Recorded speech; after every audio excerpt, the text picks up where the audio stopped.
Abstract Expressionism. Abstract Expressionism originated in New York in the 1940s and 50s.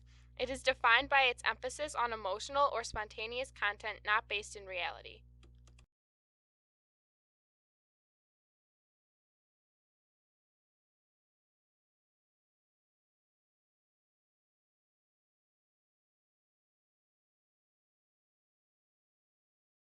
The four main artists for this movement are Jackson Pollock, Mark Rothko, Franz Klein, and Willem de Kooning.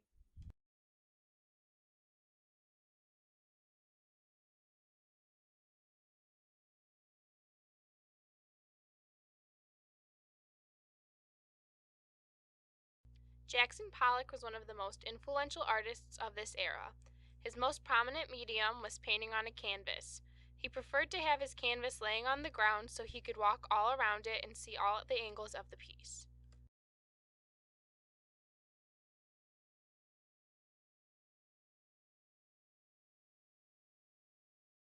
Pollock originally studied with Thomas Hart Benton. He then worked briefly with Mexican muralists.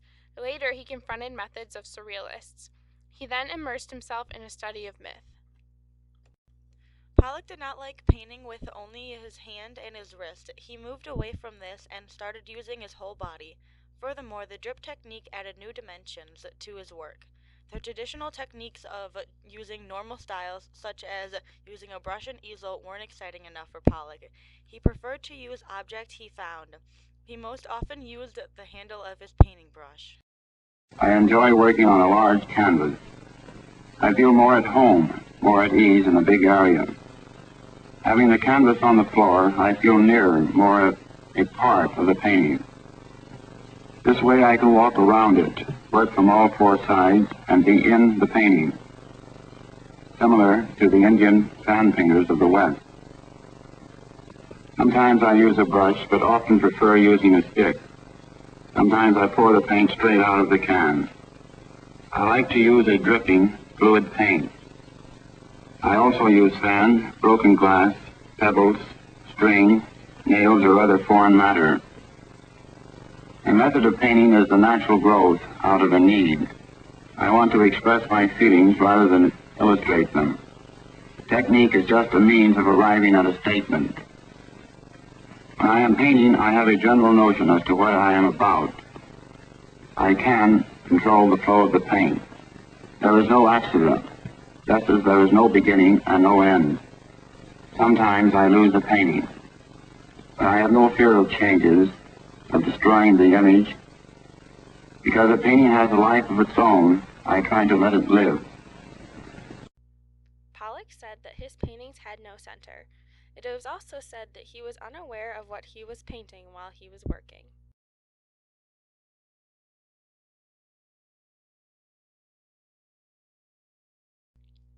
The piece shown is called Autumn Rhythm. This was his first strip painting. It is said that this painting is non-representational. The painting was created by pouring, dripping, dribbling, flicking, and splattering thinned paint on the canvas. The paint wasn't placed in a usual way. It was splattered everywhere. In the piece, sticks, trowels, and knives were used. Autumn Rhythm assumes the scale of its environment. The painting is said to be buoyant, heavy, graceful, arcing, swirling, pooling lines of color. This helps to show its strong choreography.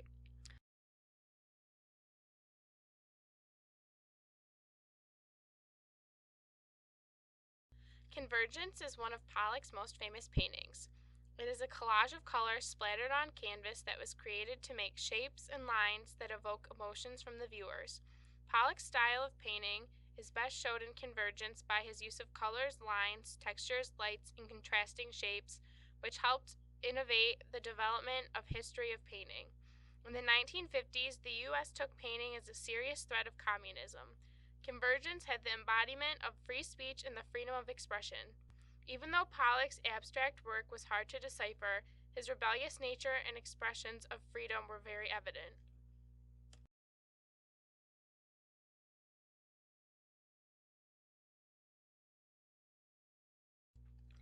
He redefined not only the limits of his own abilities but also the possibilities of painting. He had combined the method of easel painting and abstract style into a large scale of traditional murals, recognizable as a turning point for American art. He invoked the Madrid stylistic technique to which he had been exposed. In this piece, he had synthesized the elements in the moment and had created a painting that inundated within cultural, social, political, and art world references.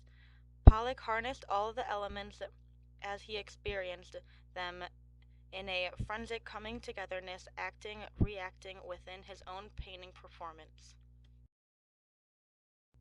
Mark Rothko's painting technique was quite different than Pollock's. He was known for large paintings with large and illuminated blocks of color. A lot of the time, he used darker hues in his work, which accomplished richer textures. Rothko painted very thinly. He added so much turpentine to the paint that it stained the canvas instead of painted it. He pushed his paint into the canvas. Because the stain was so thin, you were able to see one color of paint through the other. Rothko's main technique was layering color over color. Although this video isn't of Rothko, it shows how he painted. Less painting on the canvas than really pushing his paint into it as a stain. Because these stains are so thin, you're able to read one color quite literally through another. In thicker areas of paint, you see the overlayer. In thinner areas of that overlayer, you begin to see the underlayer. And because Rothko layered color over color over color, any given zone is infinitely complex. Rothko thought that if the viewer properly experienced his paintings, that he or she would very often cry. We're quite literally talking about a painter who wanted his viewers to experience the kind of emotions that he very likely did himself. It's not uncommon for people to be emotionally moved, perhaps even to cry when listening to music. However, it's very rare that visual art can evoke those same emotions. Rothko, if you will, is competing on the territory of music, trying to evoke very, very strong emotions through paint. The experience of viewing this painting is a very somber one. It lacks resolution. Although it's very quiet, although it's a quite beautiful painting, it's a painting that never has a finality to it. It's one that almost unravels in time.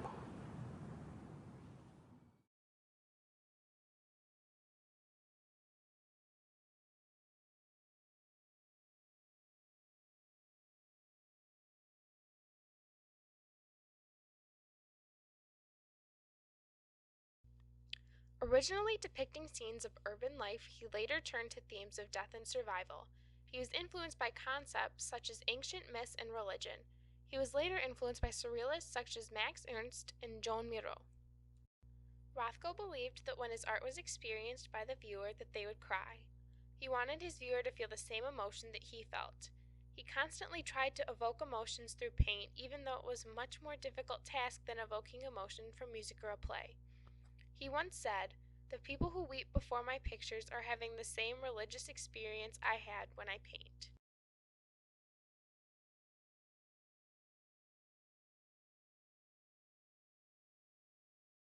One of Rothko's most well-known pieces was called Number 61, and it was also known as Dressed in Blue. It was created in 1953. The colors that were used were different shades of blue and a color called rust, which looks like a very dark purplish brown.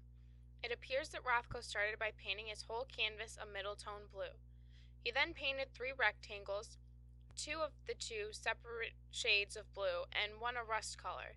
If you look closely enough at the picture or are fortunate enough to see the real painting, you can see the first colors coming up through the top colors. He layered his colors in this painting in order to enrich the hues. He described this as the inner light of his piece. The colors in his piece were seen as abstract performers. It is said the colors became substitutes for the human body. It is also said that this piece was just a modernization of a classical work called Noli me tangere, which means touch me not when translated. This way of painting allows for a perceptual shift. The way the piece is made sets up the mind so it can wander. Rothko wanted this piece to be done in this way so the viewer would think about themselves and how they came to be. The light of the piece is important to how it was viewed because there was no recognizable figures.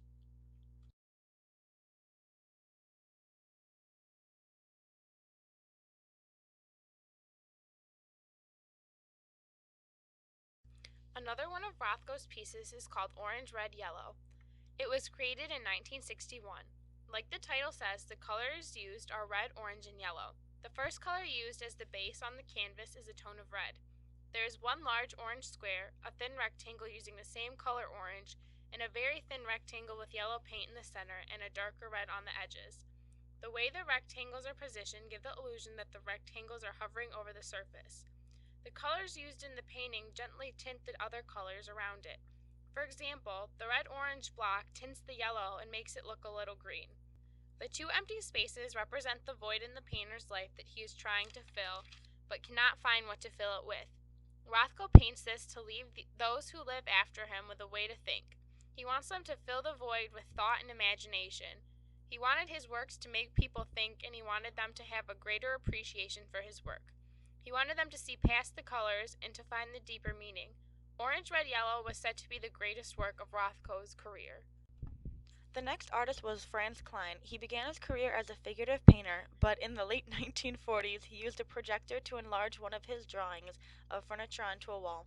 From that moment, he would dedicate himself to large-scale black-on-white abstract works. It is said that de Kooning was Kline's biggest influence. De Kooning enlarged sketches which allowed Kline to see the strokes blown up. This allowed him to see powerful abstract gestures for the first time. This event had a huge impact on Kline's art career. After this event, he started working as a painter in New York.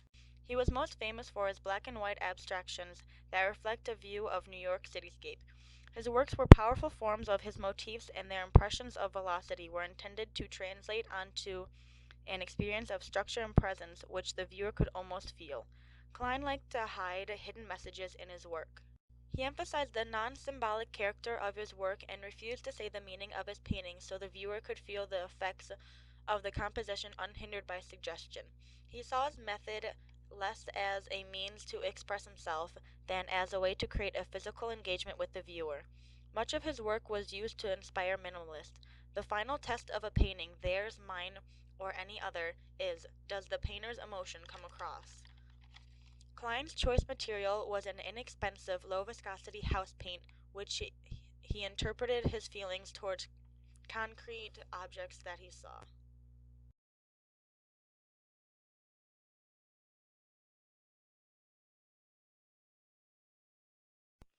The painting chief uses an action painting technique. The title refers to the name of a train that passed through Franz Kline's childhood hometown in Pennsylvania. Many of his works through non-representational pulsing composition, the bridges, railroads, tracks, and the manufacturing of America.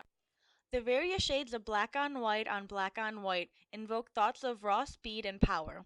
His agent tried to get him to switch to move refined types of paints, but he determinedly stuck to his household paints. It's abstract and has uneven framework of horizontals and verticals broken by loops and curves.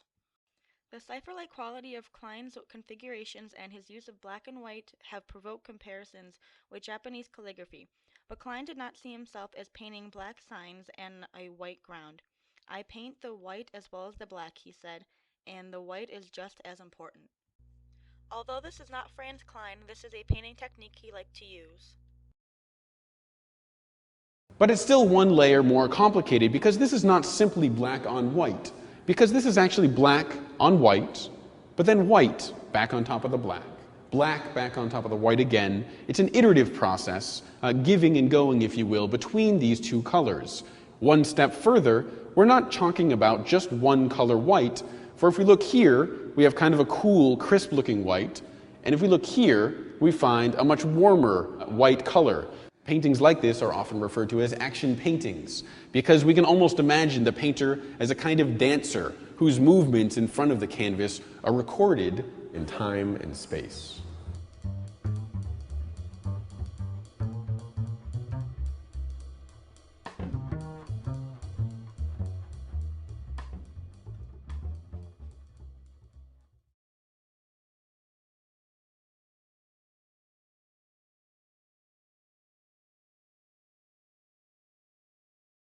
Although Kline was known primarily for his large canvases featuring bold strokes in black and white, he also had many works in color.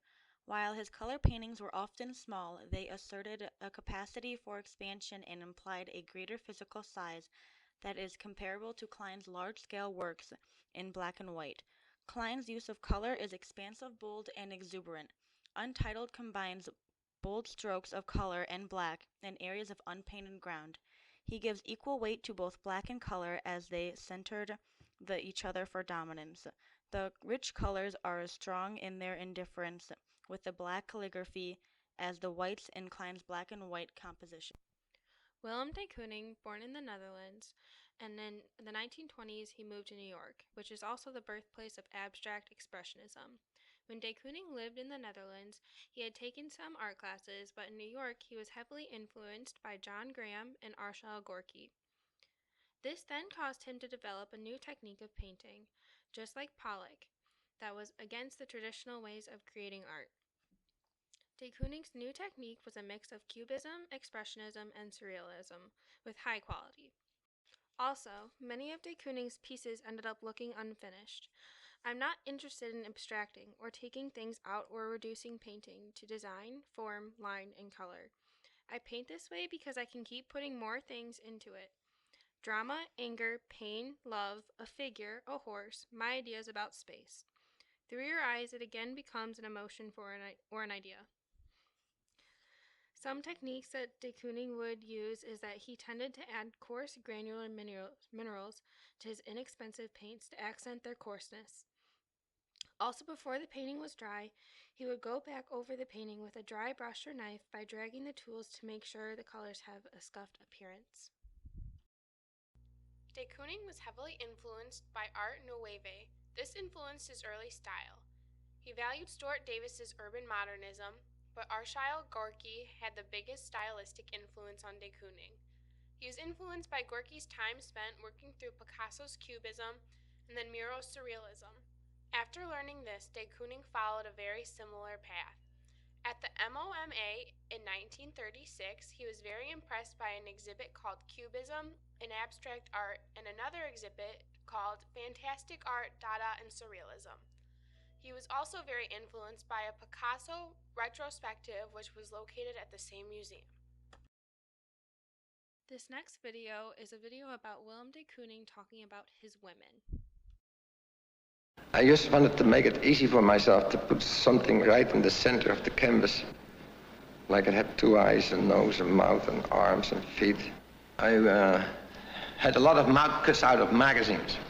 And I noticed that when I had something, a photographic image like this, the mouth, it gave me a point of reference.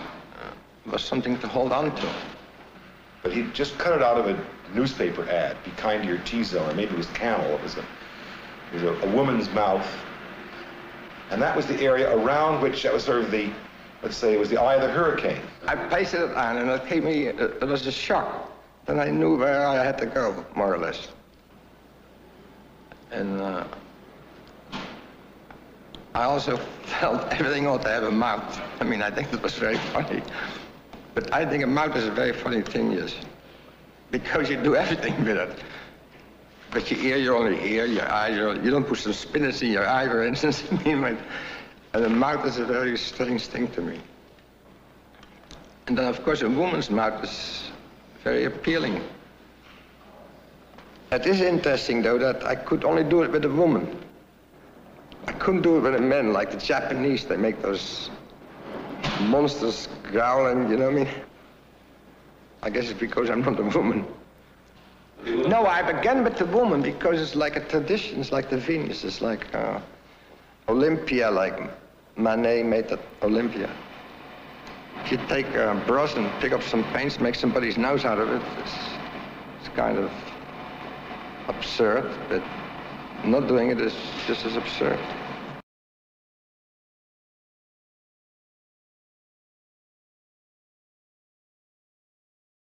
Painted in 1948, Woman is one of the most major paintings from de Kooning's second Woman series. His aggressive distortions done in this painting is unsurpassed in his earlier works. His swift strokes both define the subject and also dissolve it. The rapid and spontaneous lines show that de Kooning worked in stages on this piece. He also used his materials to help bring out the imagery in the work. De Kooning also used different off-white paints to enhance the structure of the breasts, shoulders, and arms that helped bring a sexual nature to the painting. Woman is particularly remarkable because of its surface due to de Kooning's manipulating different consistencies of the piece by using a combination of different brushes, knives, and scrapers. De Kooning also very regularly painted women because of many of his biomorphic shapes can be interpreted as women or a female symbol. This next piece is one of de Kooning's largest pieces with the dimensions of 81 inches by 125 inches. This helps shows off his innovative style. With the expressive brushwork and impressive organization of space that make up loose sliding planes with open contours. De Kooning created a woman working in a rice field from the 1949 Italian neo-realist film Bitter Rice. There are many different shapes that can be found in this painting. Bird and fish shapes, human noses, eyes, teeth, necks, and jaws. This revealed the tension between abstraction and figuration that is in many of de Kooning's works. De Kooning named the piece Exhibition to reflect the composition of his painting techniques and process. Again in this piece, de Kooning built up the surface and then used different tools to scrape it down until he had the desired texture. At the time abstract expressionism originated, World War II was ending and things were starting to look up for the United States. During this art era, New York emerged as the most important art center in the West. Exposure to new modern artists was due to the opening of the Museum of Modern Art. This museum brought quite a bit of attention to the abstract expressionism. Museums like this promoted modern art.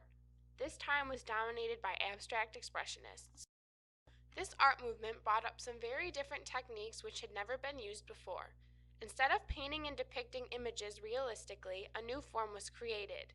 In these new works, you could still get a similar message to works with visible figures. If anything, you got a deeper meaning. These new images allowed your mind to wander.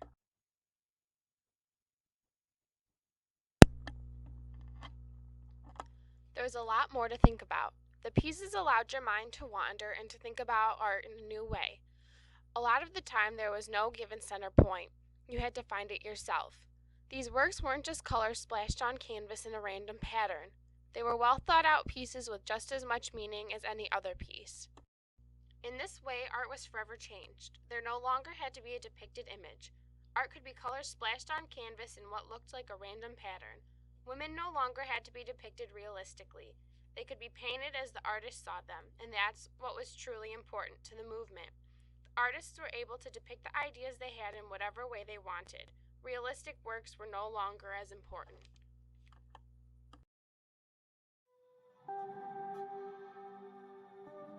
When you talk about abstract expressionism, you're really talking not about a consistent tendency, but about a variety of people who broke into their own voice or their own manner at roughly the same time under circumstances which influenced how that happened, but in each case it happened differently. I think everybody from 1945 on is looking for some sort of sense of salvation in the aftermath of World War II. And I think the modernists who came of age during this time period, everybody from Jack Kerouac to Allen Ginsberg to the abstract expressionists themselves, are trying to find a way of salvaging themselves in what was, for them, a very catastrophic landscape. There is this sense that the individual self needs to find some way of communicating to the world and to others in a new way. The exact composition of the abstract expressionist movement is still a matter of debate, but over the decades since 1950 there has emerged a general consensus about a handful of key names. We think of Jackson Pollock, Willem de Kooning, Franz Klein, Mark Rothko, Robert Motherwell, Arshil Gorky, and last, but certainly not least, Clifford Still. The memoirs of Still and Pollock and others describe very passionately the importance of painting. And one by one, they all developed this highly autobiographical signature style. And I think those American artists, for all their differences, have many important properties that do bind them together. Almost all of the abstract expressionists by 1950 started to work in a scale that was somewhat unprecedented for a studio practice. Through scale, you could actually be in the painting. In fact, that's a common phrase that they would use, is what it's like to be in the painting. It becomes an environment that you become of. The other quality that I think binds this group of artists is what's often referred to as all-over compositions. The idea that in traditional art, there's usually a central image or subject, whether it's a portrait or a still life element, that is the center of our attention and probably the subject of that painting. In abstract expressionist compositions, the entire composition is the image. It's one thing. And so the left corner is equally as important as what's going on in the center. Or in the case of Clifford Still's work, there's little touches of color that make appearances almost in surprising ways to draw attention to the entire surface of the picture. So our eyes are continuously moving over these abstract expressionist paintings, trying to find an image to rest on, but in fact that's part of the game. We're constantly moving over these images just as the artists were as they were painting them. When abstract expressionism first originated, just like every other new art movement, it wasn't accepted. Through the course of history, it seems like people have always had trouble with new and different things, and abstract expressionism was no different. Abstract expressionism created art in an entirely new way. The deeper meanings weren't just handed to you like they had been in pictorial images. In these paintings and other works, you had to dig deep. You had to let your mind wander. There was to be no control over your thoughts. Originally, the people didn't understand this. They were closed-minded and wanted things to stay the same as they had always been. But as we all know, times change. As the pieces and their creators got more exposure, opinions started to change. The art started to be viewed in a new way. It was no longer seen as lines, splatters of paint, or just random lines laid out. It was now seen as art. The people started to recognize that these works had very deep meanings, which the artist had no intention of giving away. This, in a way, created much more excitement for the ism. People wanted to know the meaning of the pieces. It almost became a game. This is when the people and the critics had to decide if they would be more open-minded or continue to shut out the art movement and still believe the pieces weren't any kind of art. Unfortunately, there will always be negative critics, and your work will never be loved and cherished by all. But fortunately for the artists and their works, when the people opened their eyes to what the art could mean, there was a huge boom. People finally started to let their minds take over and to let them explore the piece. They came up with their own meanings, regardless of if they were right or not. The critics started to realize what the artists were trying to get across, and finally, positive reviews started to emerge. Regardless of getting the meaning right, the people started to appreciate these works, and the art world was forever changed.